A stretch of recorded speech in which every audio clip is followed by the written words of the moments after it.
बहुत समय पहले की बात है। कश्मीर की खूबसूरत घाटी में एक राजा राज करता था। राजा का महल झेलम नदी के किनारे था। एक दिन राजा की रानी महल के झरोखे से बाहर देख रही थी। उसने एक मछली बेचने वाली को देखा जो मछलियों से भरी टोकरी लेकर शहर में बेचने जा रही थी। रानी ने मछली वाली को ऊपर बुलाया। मछली वाली ने अपनी टोकरी नीचे रखी। टोकरी में ऊपर ही एक बहुत बड़ी मछली थी। यह मछली नर है या मादा? अगर मादा होगी तो मैं ले लूँगी, रानी बोली।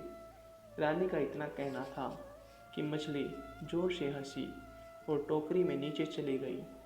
रानी और मछली वाली दोनों मछली के हंसने से डर गई। मछली वाली ने जल्दी से टोकरी उठाई और वहाँ से चल दी। रानी सोच में पड़ गई। मछली को हंसते हुए तो न कभी देखा न सुना। जरूर यह कोई विशेष मछली होगी।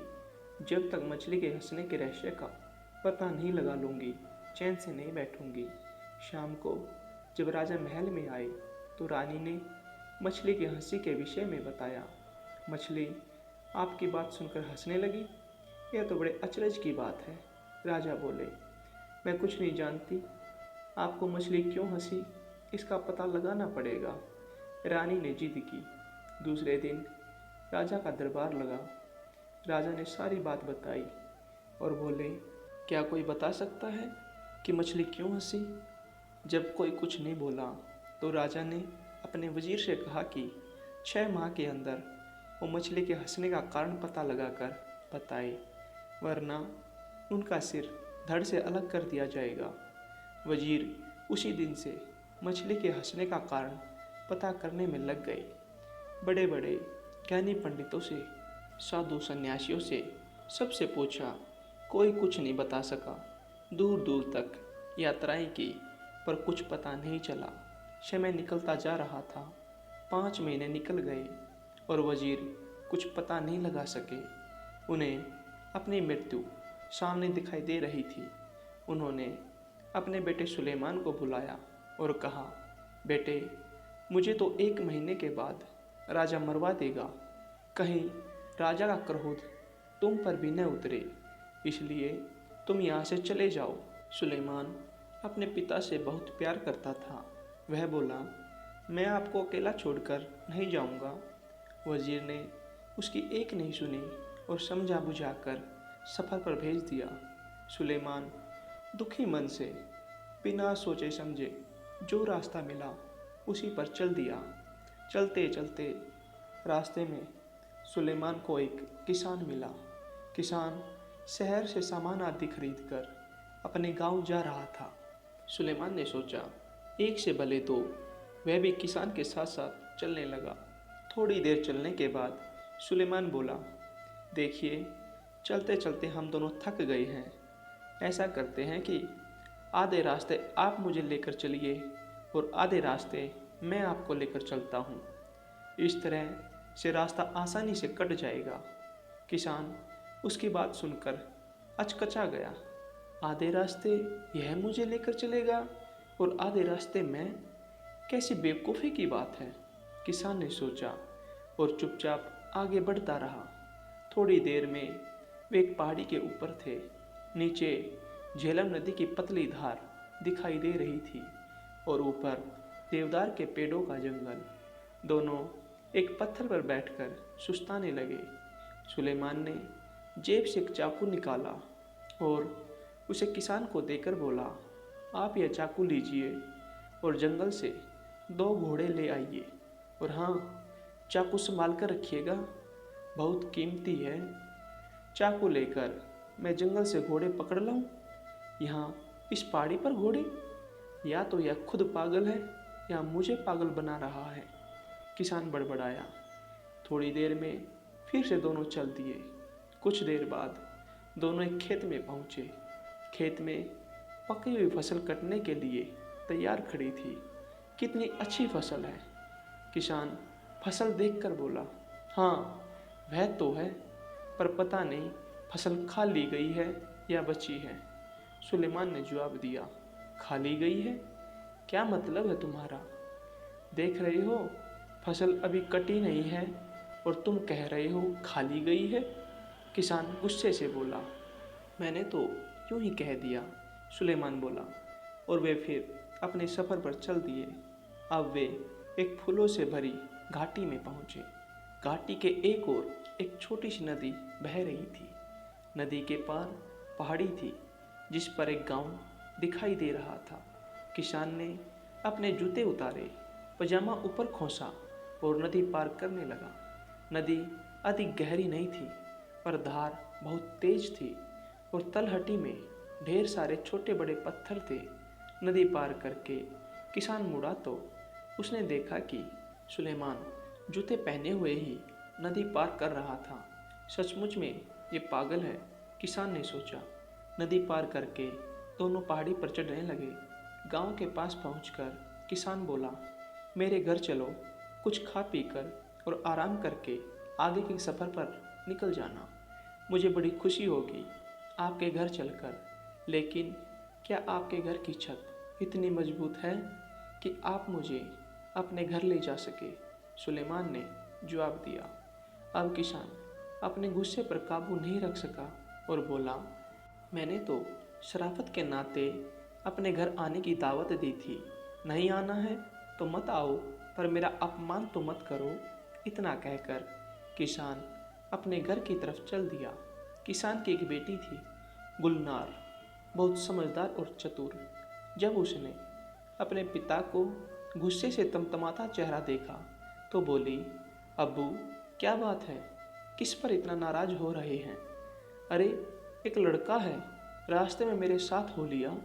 रास्ते भर तो ऊट पटांग बातें करता ही रहा। अब मैंने जब शराफत के नाते घर आने की दावत दी तो कहता है कि क्या मेरे घर की छत मजबूत है? जैसे वह आएगा तो उसके ऊपर छत गिर पड़ेगी। किसान बोला। अपने पिता की बात सुनकर गुलनार हंसने लगी। अरे अब्बू, छत कमज़ोर होने से उसका मतलब रहा होगा कि आपकी हैसियत ऐसी है कि आप उसकी खातिरदारी कर सकेंगे। ज़रूर वह किसी अमीर घराने का होगा। किसान ने सोचा तो उसे गुलनार की बात ठीक लगी। अच्छा बेटी, तो ज़रा उसकी उन बातों का भी मतलब बताओ जो वह रास्ते भर करता आया है।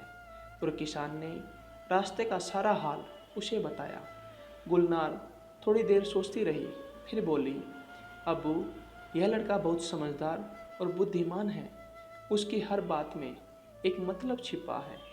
जब उसने कहा कि आधे रास्ते आप मुझे ले चले और आधे रास्ते वह, तो उसका मतलब था कि आधे रास्ते आप उसे कोई कहानी सुनाइए और आधे रास्ते वह सुनाएगा। इस तरह रास्ता आराम से कट जाएगा और थकान भी महसूस नहीं होगी। और घोड़े? किसान बोला। घोड़ों से उसका मतलब असली घोड़ों से नहीं था। उसका मतलब था कि जंगल से लकड़ी की दो मजबूत टहनियाँ काट कर ले आइए जो छड़ी का काम देगी। चलते चलते थक जाने पर छड़ी का सहारा किसी घोड़े से कम नहीं होता। और फसल खाली गई है से उसका मतलब था कि कहीं किसान ने साहूकार से कर्ज तो नहीं लिया है। अगर लिया होगा तो फसल सारी साहूकार उठा ले जाएगा। किसान को तो कुछ नहीं मिलेगा। चलो, तुम्हारी सब बातें ठीक है, पर जूते पहनकर नदी पार करना तो पागलपन ही कहा जाएगा। किसान बोला। अब्बू, मैं कई बार सोचती हूँ कि लोग जूते उतार कर नदी में क्यों जाते हैं। ऐसा करने से कोई नुकीला पत्थर उनके पैर में चुभ सकता है और वे गिर भी सकते हैं। जूते पहने रहने पर पैरों का बचाव तो होगा। अरे यह लड़का तो सचमुच में बहुत अक्लमंद है। मैं अभी उसे लेकर आता हूँ, कहकर किसान घर से निकल गया। इधर गुलनार ने सोचा, क्यों न वह भी लड़के की परीक्षा ले। उसने एक थाली में 12 रोटियां रखी, एक कटोरा खीर का भरकर रखा और दूध से लबालब भरा हुआ एक जग रखा। थाली नौकर को देकर बोली, यह थाली सुलेमान को देना और कहना कि साल में 12 महीने होते हैं, पूरे चांद की रात है, और सागर में पानी लबालब भरा है। नौकर लालची था। उसने सोचा, अगर मैं थोड़ा खाना खा भी लूँ तो लड़के को क्या पता चलेगा। उसने एक रोटी खीर के साथ खा ली, फिर जग में से थोड़ा दूध पी लिया। फिर उसने जाकर थाली सुलेमान को दी और गुलनार का संदेश सुनाया। सुलेमान ने थाली रख ली और नौकर से कहा, आप अपनी मालकिन को शुक्रिया कहिएगा और कहिएगा कि साल में 11 महीने होते हैं, आधे चांद की रात है और सागर में पानी लबालब नहीं है। नौकर ने आकर गुलनार को सुलेमान का संदेश सुना दिया। गुलनार समझ गई कि नौकर ने थाली में से खाना खाया है। नौकर ने मान लिया कि उसने चोरी की है। यह बात तुम्हें कैसे मालूम पड़ी कि नौकर ने थाली में से खाने की चोरी की है? किसान ने पूछा। अबू, मैंने 12 रोटियां रखी थी, मतलब साल में 12 महीने। कटोरा भर खीर का था, यानी पूरे चांद की रात, और सागर में लबालब पानी, मतलब जग दूध से भरा है।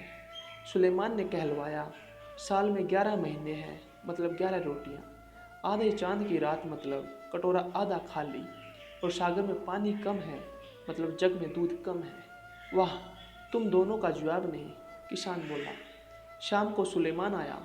खाना खत्म होने के बाद गुलनार ने सबको कहवा दिया।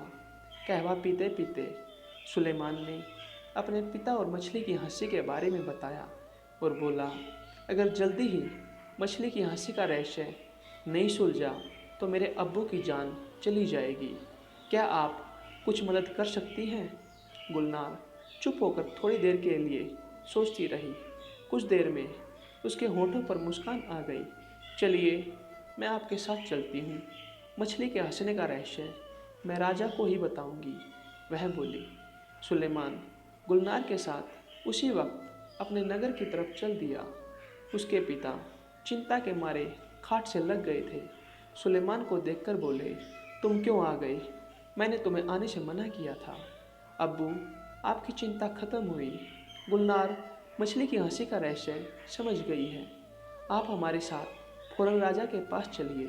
क्यों वजीर, मछली क्यों हंसी, कुछ पता चला? राजा ने पूछा। हाँ महाराज, इसका उत्तर यह लड़की देगी, वजीर बोला।